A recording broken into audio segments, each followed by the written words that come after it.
कार्तिक माह के शुक्ल पक्ष की एकादशी के दिन तुलसी विवाह का प्रावधान है। तुलसी विवाह देवउठनी या देवोत्थान एकादशी को मनाया जाता है।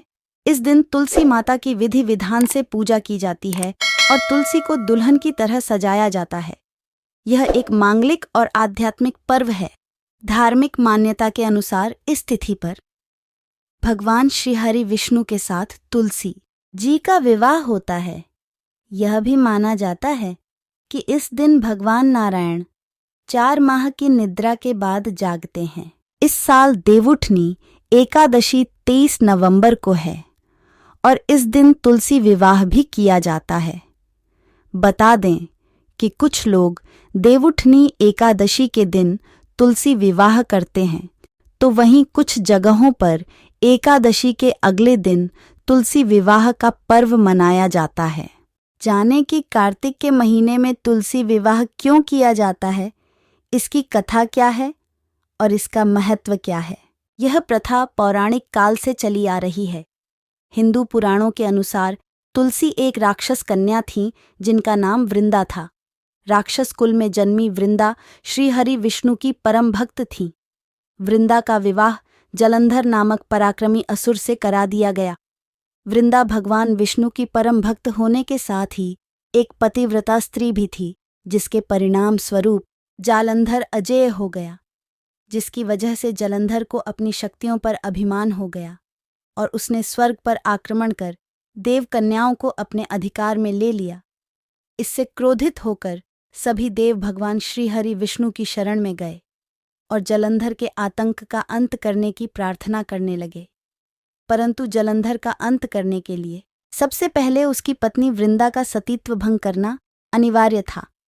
इसलिए भगवान विष्णु ने अपनी माया से जलंधर का रूप धारण कर वृंदा के पतिव्रत धर्म को नष्ट कर दिया, जिसके कारण जलंधर की शक्ति क्षीण हो गई और वह युद्ध में मारा गया।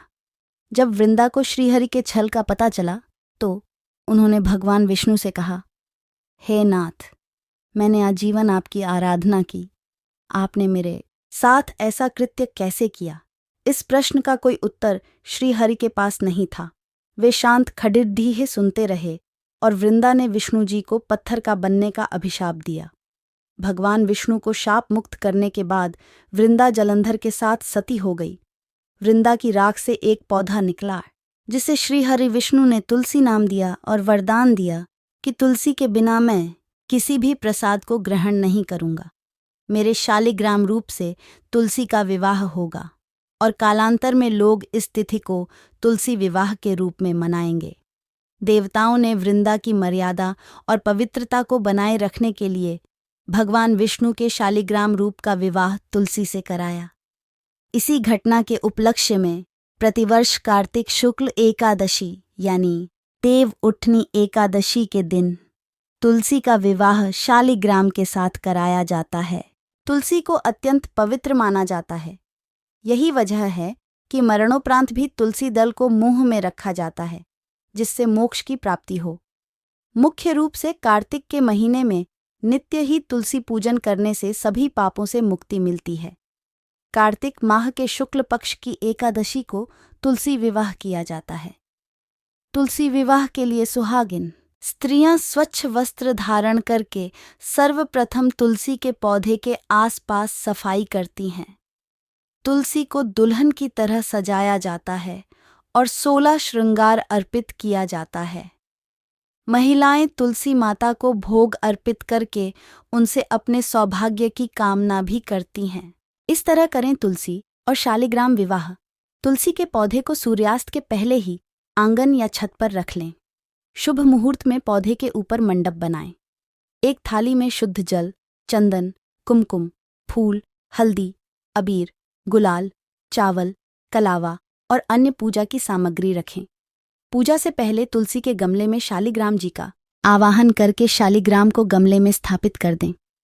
पहले भगवान शालिग्राम की पूजा करें। शालिग्राम पर शुद्ध जल, चंदन, कलावा, वस्त्र, अबीर, गुलाल और फूल चढ़ाएं। इसके बाद भगवान शालिग्राम को नैवेद्य के लिए मिठाई और अन्य चीजें चढ़ाएं। इसके बाद तुलसी जी की पूजा करें। तुलसी देवी पर पूजा और सुहाग सामग्री के साथ लाल चुनरी चढ़ाएं। इसके बाद धूप दीप दिखाकर नैवेद्य लगाएं। फिर कपूर से आरती करें और 11 बार तुलसी जी की परिक्रमा करें। तुलसी पर चढ़ाया गया सुहाग का सामान और अन्य चीजें अगले दिन किसी सुहागिन को दान कर देना चाहिए। इस प्रकार तुलसी विवाह तथा तुलसी पूजा संपन्न हो जाएगी। दोस्तों, आपको हमारा ये वीडियो अच्छा लगा तो वीडियो को लाइक करें और चैनल को सब्सक्राइब करें और कमेंट बॉक्स में राधे राधे जरूर लिखिए। धन्यवाद।